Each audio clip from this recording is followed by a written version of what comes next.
Happy Monday, all you mentees. Uncanny Omar here from Near Mint Condition, the home of collected editions.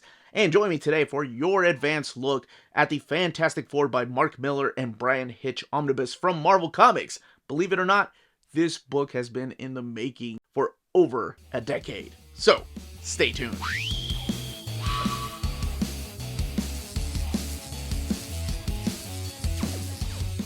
Alright, welcome back everybody. Before going any further, I want to give a huge thank you to David Gabriel and the fine folks in Marvel for sending us an advanced copy of this omnibus. This omnibus is due out in the book market and direct market on April 25th or 26th, depending on where you get your books. And speaking of direct market and book market, what we're looking at here is the cover by Millar Hitch. This is the one that's available everywhere. It's the standard edition cover.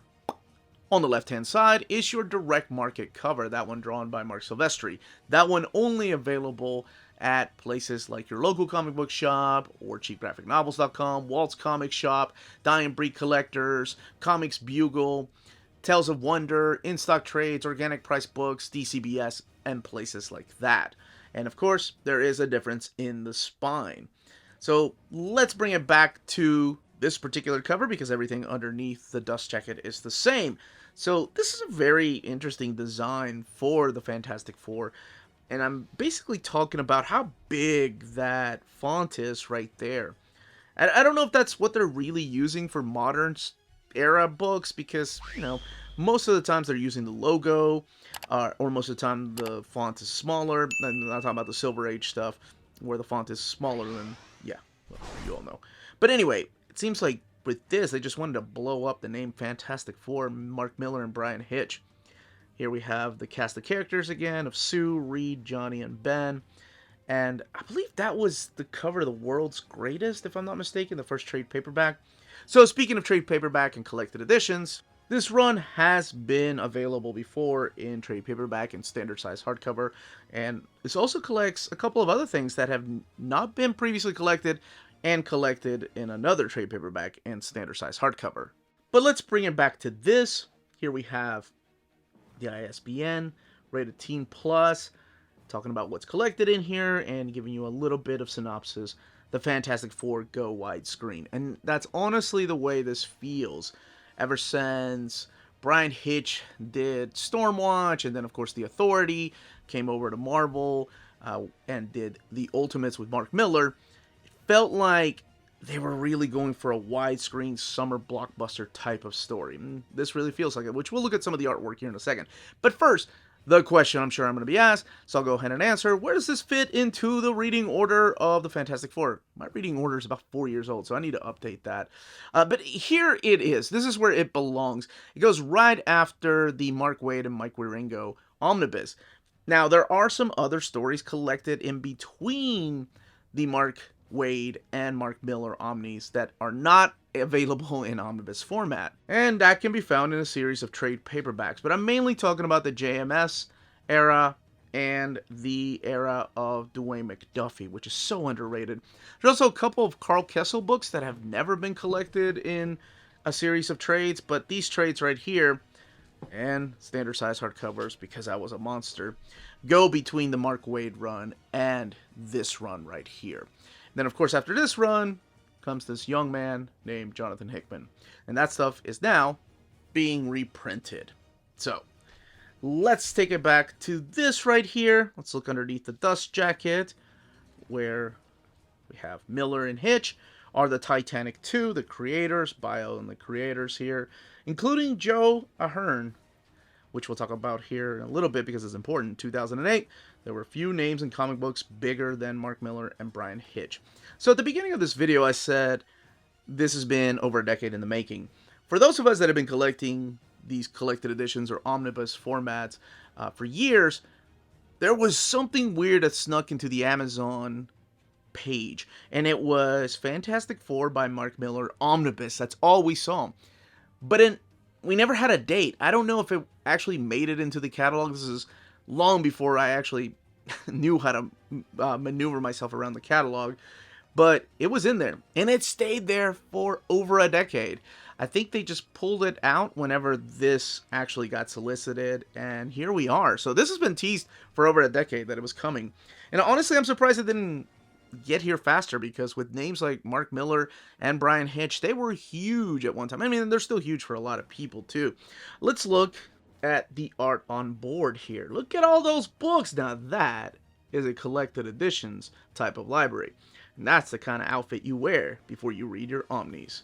And who is that mysterious figure? Is that Doctor Doom? Well, let's just find out together. But I'm not going to go into spoilers, like the heavy spoilers or anything like that. I'm going to mainly give you the premise of what the stories are collected in here. And it's mainly split up into, I guess, 5 different story arcs, considering one is a spin-off of the ongoing series here.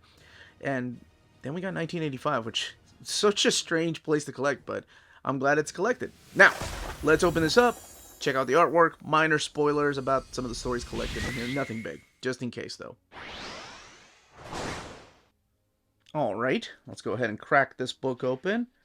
We have this navy blue end sheets right there. Fantastic Four with this big, giant, little shop of horrors looking plant creature. Here are all the credits. Fantastic Four, 554 to 567, all done by Mark Millar. Brian Hitch, you have inkers like Paul Neary, Andrew Curry. Brian Hitch actually supplying some of the inks himself. Now, when you get to Fantastic Four 568, though, you do have a scripter. And 569, you also have the scripter of Joe Ahern. He also wrote the Fantastic Four Annual 32, the Fantastic Four Series 1 through 4. No, not the classic 90s Fantastic Force, the spin-off of Tom DeFalco series. And then Marvel 1985 by Mark Millar and Tommy Lee Edwards. Alright, so this does collect Fantastic Four 554 to 569 and Annual number 32. It also contains the 4-issue miniseries, The Fantastic Force 1 through 4, and then Marvel 1985 1 through 6. And this book, again, retails for $100, and it has 784 pages. So the very first story arc is actually one that kind of sets up a little bit of Jonathan Hickman's story by introducing us to the concept of New Earth. So what exactly is going on? Well, Reed Richards gets a visit from an old flame, a lady named Alyssa Moy. She drops by the Baxter building to recruit Reed Richards on this special project. And the special project has something to do with our dying world. It's not going to be invaded by alien creatures. It's not going to be eaten by Galactus, but it's coming. The end of our world is coming. Earth is just doomed. And again, not because of some super villain out there that's going to destroy it, but because it's just the imminent ecological collapse that's going to happen. So what they've done is her and a group of other scientists have created something called New Earth. That's a NU, by the way, not NEW, in a parallel dimension. It's an artificial planet. It's got its own little moon, and they have gotten like the details down to the graffiti or the cracks on buildings and things like that. It's yet to be finished, like the oceans haven't been filled with water yet. And they've also planned a way that we can get rid of illness, we can get rid of people harming each other. And one of the ways that they're doing that is by introducing the concept of this cap. I cannot remember what it stands for, but it's a cybernetic, something in protect maybe, robot to make sure that nobody brings any harm here and there's no weapons allowed. So she's recruiting him. So she's like, I don't need Mr. Fantastic, the superhero. I need Reed Richards, the brain.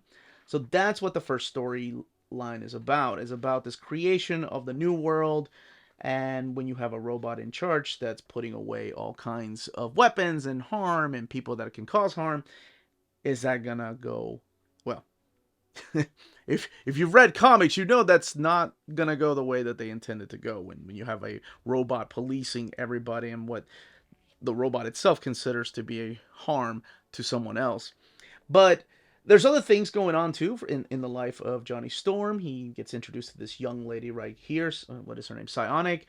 There's also Ben having a new love interest through these pages. And again, drawn by the phenomenal Brian Hitch. So you know that you're in for a lot of what I call widescreen artwork, which is what they actually wrote here. That's really interesting. The Fantastic Four go widescreen. There's a lot of spread pages, and that, of course, was introduced in the Authority days when Brian Hitch was not only working with Mark Millar, but before that, it was Warren Ellis, and they just did this just big, beautiful artwork that was larger than life and brought that over to the Ultimates. But they did it here in the Fantastic Four. So to me, this always felt like one of those summer blockbuster movies. There's a couple moments in here that work rather well. A couple of character arcs that I don't necessarily agree with. It's particularly Johnny, but the least I say about it, the better. You are left on your own to find out whether you enjoy this or not.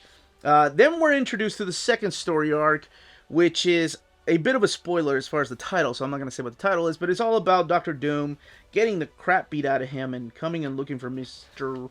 Fantastic for help. He's like, find Reed Richards now. That's the cover, by the way. So he's getting the crap beat out of him by these new group of super-powered people that are just being called the New Defenders. So we don't know exactly who they are, what ties they have to the Fantastic Four, why they're beating the crap out of Mr. Doom, Doctor Doom. But certainly the Fantastic Four get involved and they try to help him out. Again, that's the second story arc. The third story arc of the Fantastic Four is all about the idea that Doctor Doom isn't the big bad that you think he is. It's actually somebody else that has been pulling the strings. And he does go by a name.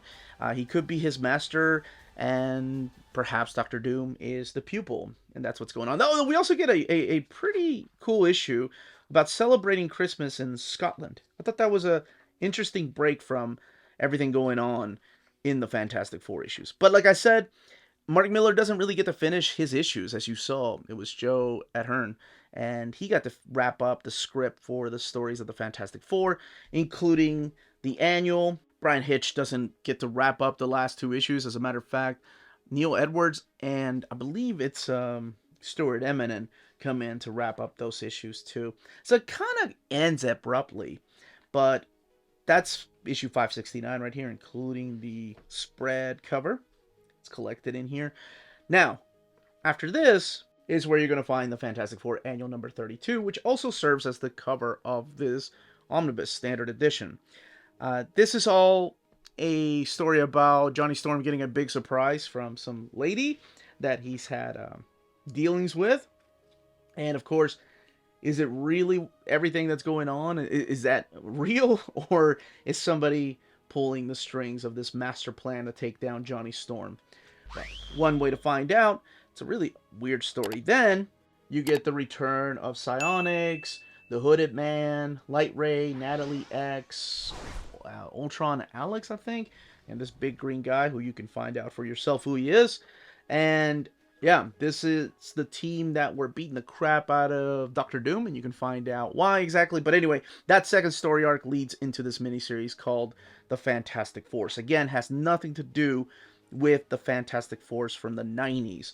This is a brand new team, and this is all written by Joe Ahern. Not even sure if I'm pronouncing the gentleman's name right. I don't think he's done a lot of comic book work. I know that he's done some Doctor Who. He did a couple of issues of the Fantastic Four and then that Fantastic Force miniseries. Then we get one of the most weirdest events at Marvel Comics. This is 1985. And it is Mark Millar now teaming up with Tommy Lee Edwards. Now, 1985 is a very significant year for Marvel Comics, and you get to find out through here exactly why. So this all takes place in 1985. And it's about a kid who has very strange visions. He's addicted to comics, man. That mainly has a lot to do with his dad. So in here you get to see some really nice moments, maybe some nostalgia for some people, but you get to see it all through the eyes of Toby Goodman. And again, yeah, he's a big Marvel Comics fan. He bonds with his father over this, but then he starts seeing some visions, and these visions are coming true, and some of them are about these villains that are coming to life, the villains from the comic books. How are they able to exist in the real world, and who is going to be able to help Toby and our world, I assume it's our world, if these super villains are coming, and where are they coming from? Is he involved in any way? Or is he just by pure accident happened to be at the place where the villains were coming from and he was the first to see it? And does anybody believe him? Would his father believe him if he were to tell him that supervillains are coming and we need the help of superheroes? And then how do you even get the superheroes to come out of the comics to help? But again, it's a really interesting concept. This one has been released in trade paperback and in a standard size hardcover, I think, please correct me if I'm wrong, I believe there was a deluxe edition of this one available. But now, for the first time, it is part of an omnibus collection. This one, I feel like Mark Millar, put a lot of himself into the story. It feels like it's written from the heart, as far as like the character of Toby, his relationship to his father, and the way that he just talks about comics. There's a lot of, nerdy aspects to this that I really enjoyed. Now, let's look at the extras. So here's the back matter, starting with some variant covers, including the variant cover for this omnibus, the one by Mark Silvestri. Simone Bianchi there, Arthur Sudem right there with the Marvel Zombies. I love this cover right here. This is the connecting variant cover for 1985 by Jim Chung. And some behind the scenes, some characters right there, the process of script to art. And then there's a lot of 1985 extras. Maybe it's because it was such a big event when it came out. But there's some behind the scenes artwork, some thumbnails, some sketches. And then a little bit about Mark Millar and Tommy Lee Edwards. And we get to the end pages. So that was the back matter. Let's take a look at this binding. 784 pages. Here's what the eye looks like. It is sewn binding. And honestly, for all of the spread pages that are collected here, I would like to have seen a bigger eye. I know 784 pages is not a lot of pages, but even a bigger eye would help. This is printed at the iMac printer. Actually, I'm not sure if you can see a little bit of bleed through coming. Paper, honestly, that they're using here feels a little thicker than what some of the other recent books that have come out.